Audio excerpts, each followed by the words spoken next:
지난주 우리 노인정에서 함께 웃고 이야기 나누던 김영수 씨가 세상을 떠난 지 석 달이 지나서야 발견되었다는 충격적인 소식을 들었습니다. 아파트 관리사무소에서 냄새가 난다는 신고를 받고 문을 열어보니 이미 김영수 씨는 돌아가신 후 오랜 시간이 지난 상태였다고 합니다. 다들 아들이 있다고 알고 있었는데 명절에도 찾아오지 않았다고 이웃들이 수군거렸던 기억이 떠올랐습니다. 그 말을 들은 순간 나의 모습이 겹쳐 보여 밤새 눈물을 흘렸습니다. 그날 밤 떨리는 마음으로 서울에 사는 큰딸에게 전화를 걸었습니다. 은주야, 엄마가 요즘 많이 외롭고 무서워서 그러는데 혹시 서울에 방 하나만 얻어줄 수 없을까? 한참을 망설이다 꺼낸 말이었습니다. 전화기 너머로 잠시 침묵이 흘렀습니다. 엄마 갑자기 웬일이세요? 무슨 일 있으셨어요? 딸의 목소리가 조금 당황한 것 같았습니다. 우리 동네 김영수 씨 이야기를 전해 주었습니다. 혼자 쓸쓸히 가시고 아무도 모르게 몇 달이나 그렇게 계셨다는 이야기를요. 엄마, 그런 일이 있었구나. 많이 놀라셨겠네요. 근데 엄마 서울 집값 아시잖아요. 우리도 전세 살면서 겨우 애들 학원비 대느라 허리가 휘는데 엄마 방까지는 정말 여유가 안 돼요. 딸의 말에 가슴이 아팠지만 이해가 되었습니다. 요즘 젊은이들 사는 게 얼마나 힘든지 뉴스에서 늘 보고 있으니까요. 알았다, 은주야. 엄마가 너무 놀라서 그랬나 보다. 걱정 마라, 엄마 괜찮아. 전화를 끊고 또 한참을 울었습니다.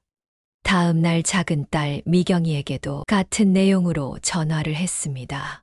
엄마, 저도 지금 회사 다니면서 육아휴직 끝나고 아기 키우느라 정신이 없어요. 남편도 야근이 많아서 제가 거의 혼자 키우는데 엄마까지 모시기는 힘들어요. 저도 모르게 목소리가 높아졌습니다. 내가 언제 너희한테 와서 살겠다고 했니? 그냥 가끔 와서 볼 수 있게 방 하나만 얻어달라는 거였어. 미경이도 목소리를 높였습니다. 엄마, 그게 얼마나 하는 줄 알아요? 서울에 방 한 칸이 시골집 한 채 값인데 저희가 어떻게 감당해요? 엄마도 너무 현실을 모르세요. 순간 화가 치밀어 올랐습니다. 그래, 알았다. 미안하다. 내가 너희한테 짐이 될까? 그런 말 꺼냈다는 게 잘못이었구나. 전화를 끊고 한참을 울었습니다. 내가 키운 자식들인데 이렇게 서운할 수가 있을까요? 하지만 곧 마음을 가라앉혔습니다. 그들도 사는 게 힘들겠지요. 나도 젊을 때는 부모님보다 내 가정을 먼저 생각했으니까요. 그날 저녁 작은 딸이 다시 전화를 걸어왔습니다. 엄마, 아까는 제가 너무 예민하게 반응해서 미안해요. 주말에 시간 내서 내려갈게요. 천천히 얘기해봐요. 마음을 풀어주는 딸이 고마웠지만 이미 제 마음은 다른 곳으로 향하고 있었습니다. 주말에 미경이가 왔습니다. 아기까지 데리고 와서 반나절을 같이 보냈습니다. 엄마, 요즘 건강은 어떠세요? 혼자 지내기 많이 심심하시죠? 딸의 말에 그저 웃으며 대답했습니다. 괜찮다. 엄마는 동네 노인 정도 다니고 친구들도 만나고 심심할 틈이 없어. 미경이가 조심스레 말을 꺼냈습니다.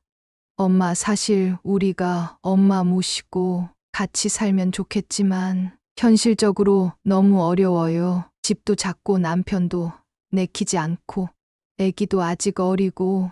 말을 끝맺지 못하는 딸의 표정에서 미안함이 보였습니다. 엄마가 이해해, 미경아. 요즘 세상이 그런 거지. 옛날처럼 시부모 모시고 같이 사는 세상이 아닌 걸 알고 있다. 진심을 담아 말했습니다. 미경이가 눈물을 글썽이며 말했습니다. 조금만 더 시간이 지나서 애들이 크고 경제적으로 여유가 생기면 엄마 가까이 모실게요. 그때까지만 조금만 더 기다려주세요. 그 말을 들으며 문득 깨달았습니다. 내가 자식에게 의지하려 했던 마음이 얼마나 이기적이었는지를요.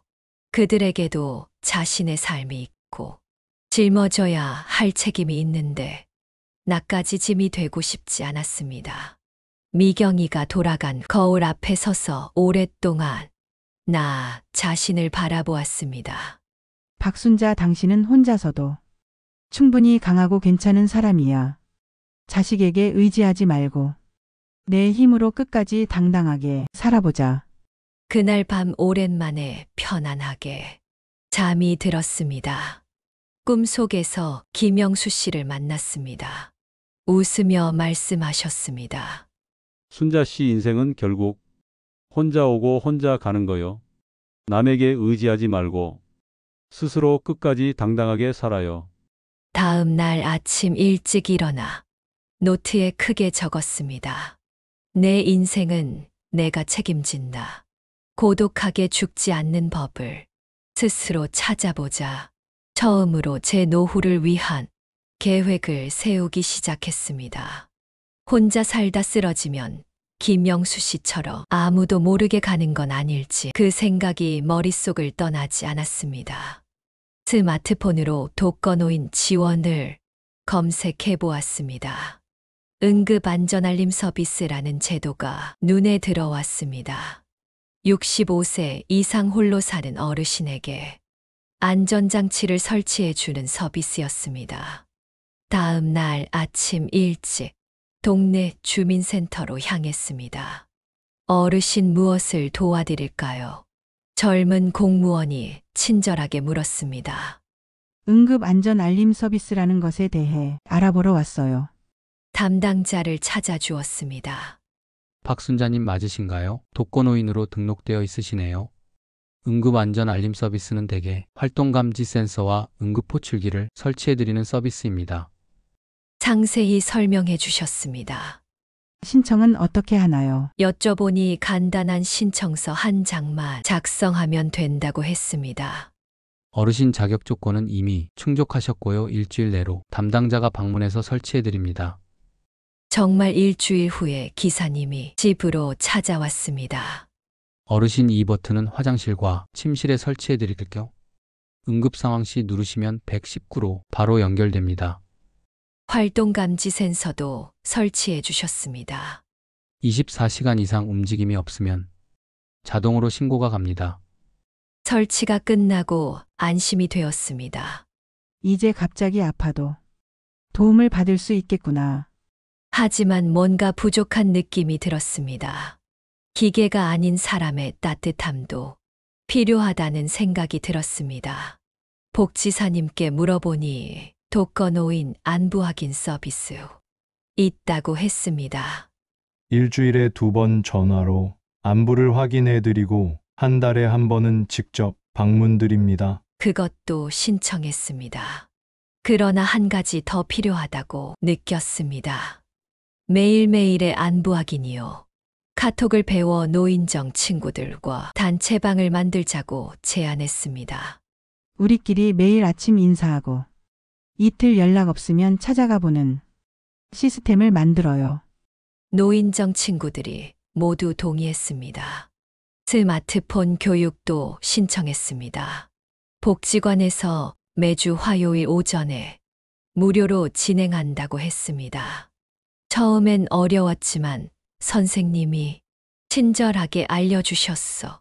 카톡 보내는 법을 배웠습니다. 이제 매일 아침 카톡방에 오늘도 건강한 아침입니다. 메시지를 보냅니다. 친구들도 각자 인사를 합니다. 누군가 이틀 동안 답이 없으면 바로 집으로 확인하러 갑니다. 지난달에는 이정순 씨가 넘어져 다쳐서 답을 못했는데 우리가 찾아가 119를 불러 빠르게 병원에 갈 수 있었습니다. 너희들 덕분에 살았다. 이정순 씨가 퇴원 후 말했습니다. 자식들에게도 이 시스템을 알려줬습니다. 엄마 정말 똑똑하시네요. 저희도 안심이 됩니다. 딸이 칭찬했습니다. 이제 두렵지 않습니다. 혼자 살지만 혼자가 아니니까요. 누군가 항상 나를 기억하고 찾아주는 사람이 있다는 것. 그것이 가장 큰 안전장치입니다. 김영수 씨의 고독사 소식 이후 오랫동안 생각했습니다. 왜 아무도 그분의 부재를 알아채지 못했을까? 그 답은 간단했습니다. 사회적 관계가 단절되었기 때문입니다. 나도 그럴 수 있다는 두려움이 엄습했습니다. 동네 복지관에 갔어 상담사님께 제 고민을 털어놓았습니다. 어르신 사회적 관계를 넓히는 것이 가장 중요합니다. 함께 할 수 있는 활동을 찾아보세요. 여러 프로그램을 소개해 주셨습니다. 가장 눈에 띈 것은 실버 동아리였습니다. 관심사별로 모여 함께 취미 활동을 하는 모임이었습니다. 꽃꽂이 동아리 가입하고 싶어요. 오래전부터 관심 있던 분야였습니다. 매주 목요일 오전 10시 복지관 문화교실에 모였습니다. 처음엔 어색했지만 같은 취미를 가진 분들과 금세 친해졌습니다. 이 동아리의 좋은 점은 단순히 꽃꽂이만 배우는 게 아니라 서로의 일상을 나누는 시간도 가진다는 것이었습니다. 지난주에 무슨 일 있으셨어요? 건강은 어떠세요? 서로 챙기고 관심을 보여주는 분위기가 참 좋았습니다. 한 달 후에는 우리 작품으로 복지관 로비에 전시회도 열었습니다. 오랜만에 성취감을 느꼈습니다. 이렇게 살아있다는 느낌이 드는구나. 두 번째로 참여한 것은 걷기 모임이었습니다. 일주일에 3번, 아침 8시에 공원에 모여 1시간 동안 함께 걸었습니다. 운동도 되고 친구도 사귀고 일석이조였습니다. 이 모임에서 만난 김영희 씨는 저와 비슷한 처지였습니다. 나도 자식들 다 멀리 살아요. 서로 의지하면서 살아요. 그 말에 큰 위로가 되었습니다. 걷기 모임에서는 특별한 규칙이 있었습니다. 누군가 3일 연속 나오지 않으면 반드시 전화로 확인한다는 것이었습니다. 이 규칙 덕분에 큰일 난 회원을 여러 번 구했어요. 모임장이 자랑스럽게 말했습니다. 3번째는 가장 의미 있는 반찬 나눔 봉사단이었습니다. 일주일에 1번 복지관 주방에 모여 반찬을 만들어 독거노인들에게 배달하는 활동이었습니다. 내가 도움을 받는 입장이 아니라 주는 입장이 되니 자존감이 높아지더라고요. 봉사단 신청은 간단했습니다. 복지관 1층 안내데스크에서 신청서를 작성하고 간단한 교육을 받기만 하면 되었습니다. 요리 잘 못해도 괜찮아요. 도시락 포장이나 배달만 해도 큰 도움이 됩니다. 봉사활동을 통해 알게 된 진실은 나보다 더 어려운 분들이 많다는 것이었습니다. 90세가 넘은 할머니도 혼자서 씩씩하게 사는 모습을 보며 저도 용기를 얻었습니다. 이런 활동들을 꾸준히 하다 보니 달력이 빽빽해졌습니다. 월요일은 걷기 모임, 화요일은 스마트폰 교실, 목요일은 꽃꽂이 동아리, 금요일은 반찬 나눔 봉사, 주말엔 성당에서 봉사활동. 이제 심심할 시간이 없네. 웃으며 친구들에게 말했습니다. 더 이상 외롭지 않았습니다. 오히려 너무 바빠서 쉴 틈이 없을 정도였습니다. 딸에게 자랑했더니 깜짝 놀라더군요. 엄마가 저보다 더 바쁘시네요. 정말 대단하세요. 처음으로 딸이 저를 대단하다고 말해 주었습니다. 사회적 관계망을 넓히는 것. 그것이 고독사를 예방하는 가장 확실한 방법이라고 생각합니다. 함께 웃고 함께 울 수 있는 친구들이 있다는 것. 그것이 바로 삶의 의미가 아닐까요? 김영수 씨의 고독사 이후 또 하나 깨달은 것은 경제적 자립의 중요성이었습니다. 자식에게 손 벌리지 않고 내 삶은 내가 책임지는 것. 그것이 진정한 노후 준비라고 생각했습니다. 연금은 매달 78만 원 생활하기에 빠듯했습니다. 주민센터에 찾아가 상담을 받았습니다. 담당자가 친절하게 설명해 주셨습니다. 노인 일자리 사업이 있습니다. 어르신 연세와 건강 상태에 맞게 다양한 일을 연결해 드립니다. 신청 방법을 물어보니 주민센터나 노인복지관에서 신청서를 작성하면 된다고 했습니다. 신청 후 일주일 만에 연락이 왔습니다. 초등학교 앞 교통안전지킴이 자리가 있습니다. 하루 3시간 일하고 월 70만 원 받습니다. 망설임 없이 시작했습니다. 아침 7시부터 10시까지 아이들이 등교하는 시간에 횡단보도를 안전하게 건널 수 있도록 도와주는 일이었습니다. 아이들이 할머니 안녕하세요. 인사할 때마다 하루가 환해졌습니다. 일하는 보람도 느끼고 용돈도 생기니 일석이조였습니다. 이제 연금과 합쳐 월 148만 원. 경제적으로 한결 여유가 생겼습니다. 두 번째로 한 일은 주거 환경을 개선하는 것이었습니다. 3층 엘리베이터 없는 아파트에 살다 보니 무릎이 아플 때마다 고통스러웠습니다. 이대로는 나이 들수록 더 힘들어질 텐데. 고민하던 차에 주택복지센터에서 노인 주거 지원 사업을 알게 되었습니다. 담당자를 만나 상담받았습니다. 어르신 집이 노후화되었거나 불편한 점이 있으시면 무료로 수리해드리는 사업이 있습니다. 신청 방법은 주민센터에서 주거급여 신청을 하면 된다고 했습니다. 심사 후 화장실 안전바와 미끄럼 방지 매트를 설치해 주었습니다. 현관에는 센서 등도 달아 주었습니다. 이제 화장실에서 넘어질 걱정이 없겠네요.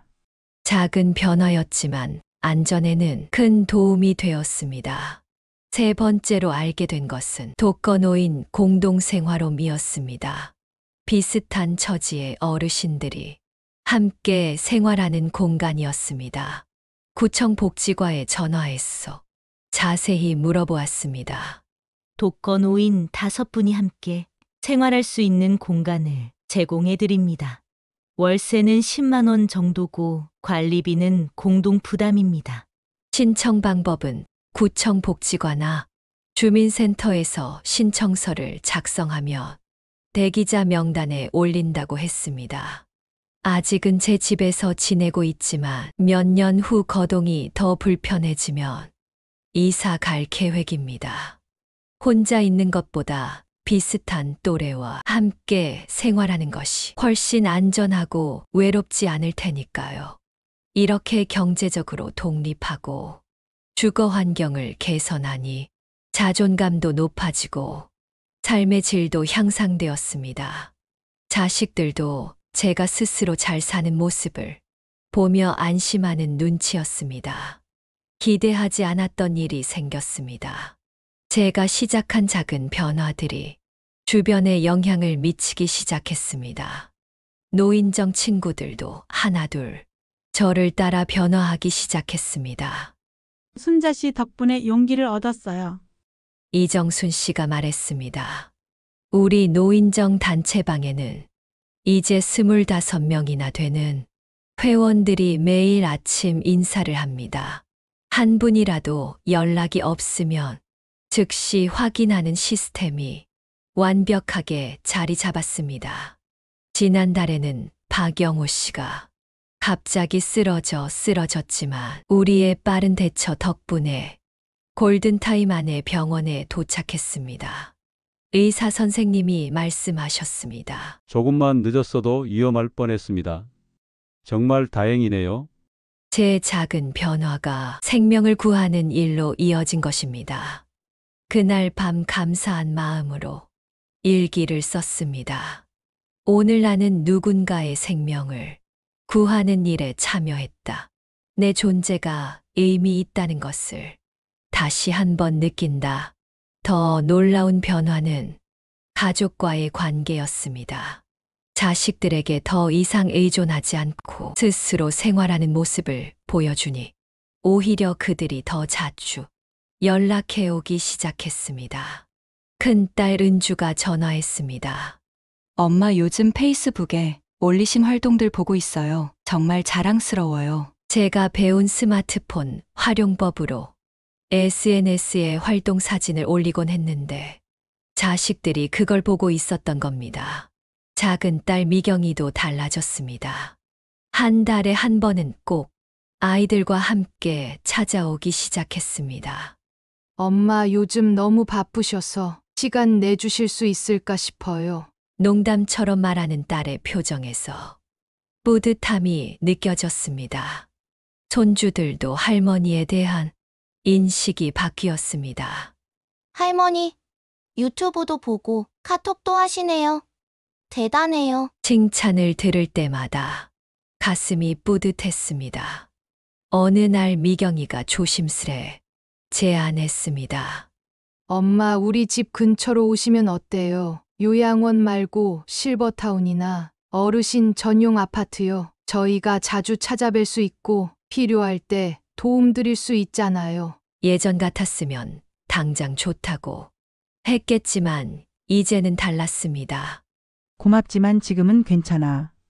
내가 만든 이 시스템과 친구들을 두고 갈 수 없어.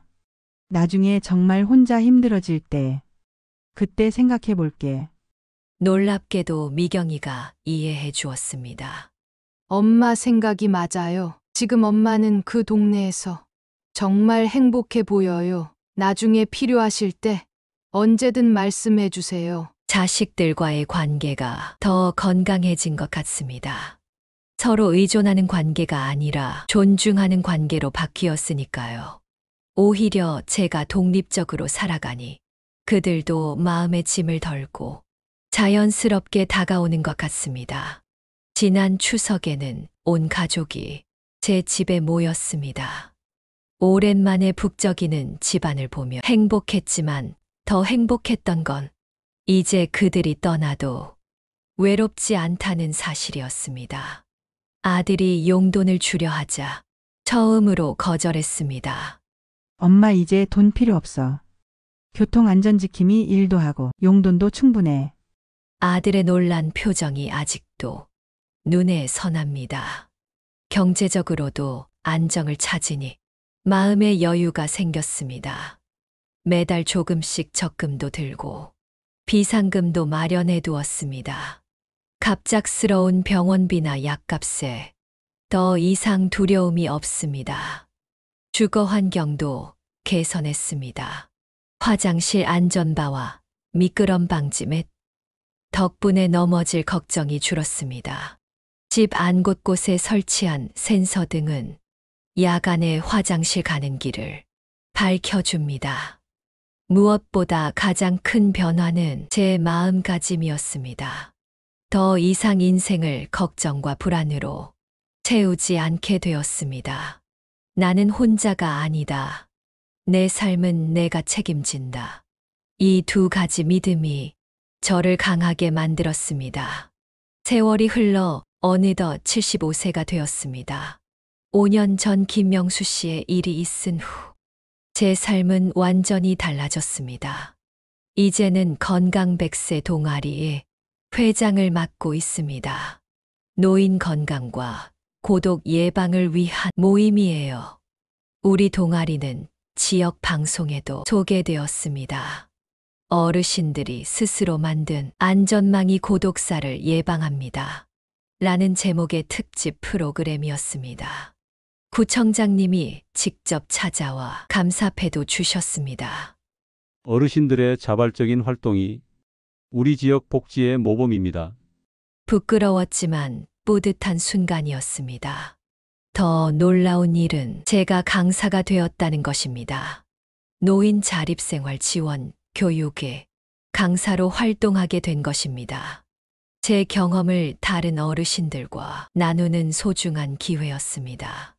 첫 강의를 앞두고 많이 떨렸습니다. 내가 무슨 강의를 할 수 있을까 하는 두려움이 있었습니다. 하지만 제 이야기를 진심으로 들어주시는 분들을 보며 용기를 얻었습니다. 제 진솔한 이야기에 많은 분들이 공감해 주셨습니다. 강의를 듣고 변화를 시작하신 어르신들의 이야기를 들을 때마다 제 삶이 더 풍요로워지는 느낌입니다. 박순자님 덕분에 희망이 생겼어요. 이제 나도 할 수 있겠어요. 그런 말씀을 들을 때마다 가슴이 뭉클합니다. 딸들과 손주들이 왔어 축하해 주었습니다. 우리 엄마가 이런 상을 받다니 너무 자랑스러워요. 은주가 눈물을 글썽이며 말했습니다. 이제는 자식들이 제 조언을 구하기도 합니다. 엄마 은퇴 후에 어떻게 시간을 보내는 게 좋을까요? 엄마처럼 의미 있는 일을 찾고 싶어요. 제가 롤모델이 되었다는 사실이 신기하기만 합니다. 5년 전 김영수 씨가 고독하게 떠나신 그 순간 누가 알았을까요? 그 슬픈 사건이 이렇게 많은 사람들의 삶을 변화시킬 줄을. 오늘도 저는 감사일기를 씁니다. 오늘도 건강하게 일어나 의미 있는 하루를 보낼 수 있어 감사합니다. 내 작은 이야기가 누군가에게 희망이 된다면 그것으로 충분합니다. 내일은 또 어떤 도전이 기다리고 있을까요? 두렵지 않습니다. 이제 나는 혼자가 아니니까요. 함께 걷는 이웃들이 있으니까요. 고독하게 죽지 않는 단단한 노후. 그것은 결국 관계에서 시작됩니다. 내가 누군가에게 필요한 사람이 되고 누군가를 필요로 하는 사람이 되는 것. 그것이 진정한 행복이 아닐까요? 오늘 영상이 마음에 드셨다면 구독과 좋아요 꼭 부탁드립니다. 여러분의 인생에 지혜를 채워줄 더 좋은 영상으로 돌아오겠습니다. 감사합니다.